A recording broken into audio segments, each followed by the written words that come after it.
નમસ્કાર વિદ્યાર્થી મિત્રો, પથદર્શક યુટ્યુબ ચેનલની અંદર આપ સર્વનું સ્વાગત છે. મિત્રો, GSSSB CCE 2024ના સંદર્ભમાં એના જે પરિણામ છે, આ પરિણામ સંદર્ભે એક ટ્વીટ આવી છે.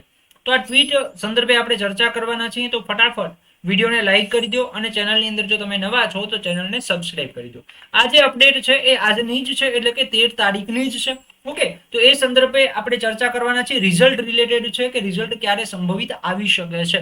ઓકે, તો ફટાફટ વિડીયોને લાઈક કરી દો, વિડીયોને શેર કરી દો અને ચેનલની અંદર જો તમે નવા છો તો ચેનલને સબસ્ક્રાઇબ અવશ્ય કરી દેશો.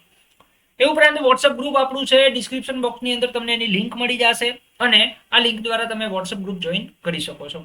અહીંયા આપણો હેતુ એ છે કે વિદ્યાર્થી સુધી યોગ્ય માહિતી આપણે પહોંચાડી શકીએ. ઓકે, તો એક આપણને ટ્વીટ પ્રાપ્ત થયું છે. આ ટ્વીટ નો જે ફોટો છે અત્યારે વોટ્સઅપમાં પણ આવ્યો છે અને ટેલિગ્રામમાં પણ અત્યારે ફરી રહ્યો છે કે CCE રજાના દિવસે પણ મંડળ કામ કરશે. બરાબર, લાંબી રાહ નહીં જોવી પડે. જો હવે રજાના દિવસે એટલે સંભવિત શનિવારના રજા હતી. બરાબર, તો આ દિવસે પણ જે છે એ મંડળ કામ કરવાનું છે, એવા ન્યૂઝ અહીંયાથી મળી રહ્યા છે. બરાબર, આ જે ભાઈ છે હિરેનભાઈ. ઓકે, હવે આમની મોસ્ટ ઓફ મેં પોસ્ટ જોઈ છે એ ઘણી ખરી સાચી હોય છે. બરાબર, ઘણી ખરી એમની જે પોસ્ટ છે એ સાચી હોય છે.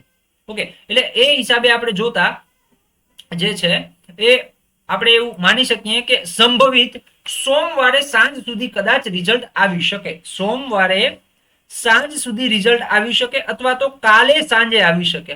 સંભવિત. બરાબર, હવે આ સંભાવના છે, આ થઈ પણ શકે અને ના પણ થાય. બરાબર, એટલે એવું નથી કહેતો કે આવી જ જશે.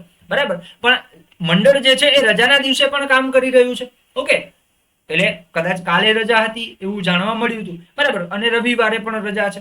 રવિવારની તો રજા જ હોય. ઓકે, તો કદાચ આ 2 દિવસ કામ કરીને સોમવારે જાહેર કરે, આવું પણ બની શકે. ઓકે, આ એક સંભાવના છે. સંભાવના ઉપર આપણે ચર્ચા કરી રહ્યા છીએ. બરાબર, જે સાચી પણ હોઈ શકે અને ખોટી પણ હોઈ શકે. ઓકે, તો આ માહિતી હતી જે તમારા સુધી શેર કરવાનો પ્રયત્ન કર્યો છે. 5:25 પોસ્ટ થયેલી છે, 13મી સપ્ટેમ્બરના, એટલે કે આજના જ દિવસની પોસ્ટ છે. ઓકે, તો આવી જાવ નવી માહિતી માટે જોડાયેલા રહો આપણી યુટ્યુબ ચેનલ સાથે. જય હિન્દ એન્ડ જય ભારત.